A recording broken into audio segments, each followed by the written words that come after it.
Bueno, buenas noches. Eh, Siguiendo con el reto número 3, que corresponde a aquellos aportes que las civilizaciones antiguas realizaron a la administración. Entonces, por mi número de cédula que termina en 3, tuve la oportunidad de seleccionar estas 3 civilizaciones, las cuales son los sumerios, los sirios y los persas. Eh, Todo tiene un origen, entonces veíamos pues que la administración también la tiene basada o desarrollada en estas civilizaciones, las cuales tal vez nunca supieron que estaban creando lo que era las bases principales de la administración. Eh, en primer lugar tenemos los sumerios, quienes fueron grandes inventores destacados pues en el mundo antiguo. A ellos se les atribuye la creación o la invención de principalmente de la rueda, la cual llevó a otras creaciones y a otras invenciones y a desarrollos, ya que pudieron eh, realizar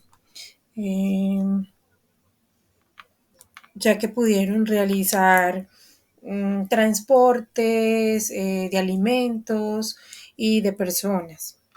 También tienen el alado por bueyes, alfarerías primitivas, pero la más importante que se les atribuye, que sea como la base o lo que haya contribuido también a la administración, es la escritura.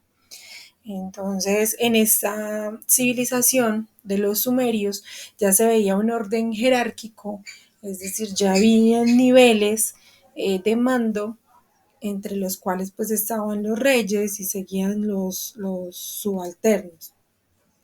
Eh, Se concentraban más en generar o considero que aportaban más a la administración pública porque ellos buscaban más el beneficio de ese rey como Estado o de ese reino como Estado antes que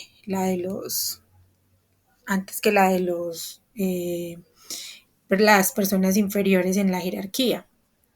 Ellos generan comunidades independientes a las que cada una pues se les da su persona a mando.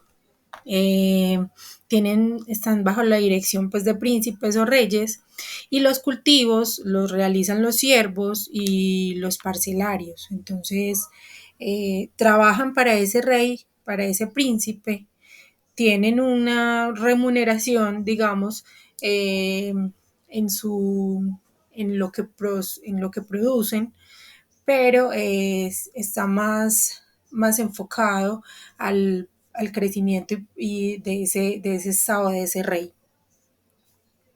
Existe en los sumerios, surge una sociedad comercial con sistemas contables, medidas uniformes y en ellas también se desarrollan los primeros sistemas de registro de datos.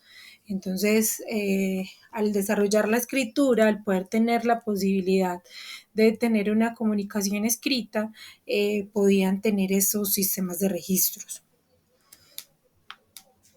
Como segunda civilización, entonces tomé a los sirios, la capital, se convierte en un importante centro mercantil. Entonces, tal vez también sin pensarlo, generaron el desarrollo económico.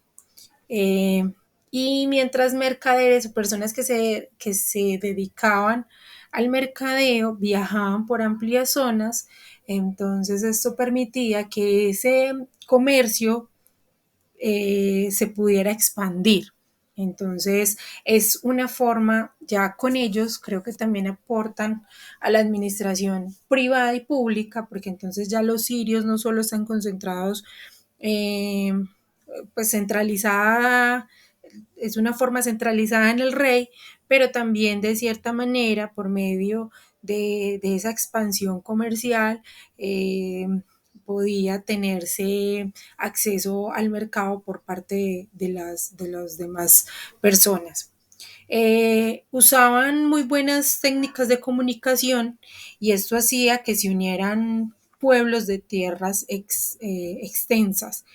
Entonces permitía que hubiese al hacer esta unión entre pueblos, permitía que hubiese una expansión del mercado y se pudieran conocer productos y comercializar productos entre ellos. Los sirios eran una máquina muy grande de guerra, tenían un ejército muy amplio. Entonces, al tener este ejército tan amplio, ellos necesariamente tenían que tener también una maquinaria administrativa para manejarla. Entonces, de cierta manera también desarrollaron la forma de administrar estos ejércitos para cumplir objetivos. Como tercera civilización, entonces se les seleccionó a los persas, quienes en la administración no solo se encargaban del servicio del Estado, sino de la economía de toda la nación. Entonces acá entra también la administración pública, donde no solamente está concentrada en que crezca económicamente un reino, sino todo un reino, pues me refiero como al rey y a sus más allegados, sino que también hubiese a sus demás habitantes. Los persas generan las primeras visiones de tributación, las cuales la ponían en los bienes, en los rebaños, en las tierras que comercializaban, las tierras que tenían, y en aquellos sistemas de venta que estaban generando. Hubo también hubo también creación gerenciales. En el tema pasado veíamos como niveles de gerencia, que es lo que se está manejando ahorita pues en la gerencia y la administración. Los persas tenían ciertos niveles gerenciales que al final pues todos se unían para, para responder a ese rey por el reino completo. Entonces estaban los sátrapas, que también eran llamados los protectores del reino. Los persas se dividieron, entonces habían varios de estos personajes y ellos tenían unos secretarios que hacían también la vez de comunicación entre el pueblo y, y el gobierno. También había otra figura que se llamaba cuerpos de inspectores viajeros, que se encargaban como de tenerle la comunicación al gobierno con respecto a otros pueblos cercanos. Entonces, como podemos ver, las civilizaciones aportaron a la administración que tenemos hoy en día, como lo decía al principio, incluso sin saber que la estaban generando, incluso sin saber que era que nos estaban dando ahorita las primeras bases para la administración que tenemos hoy en día. Muchas gracias.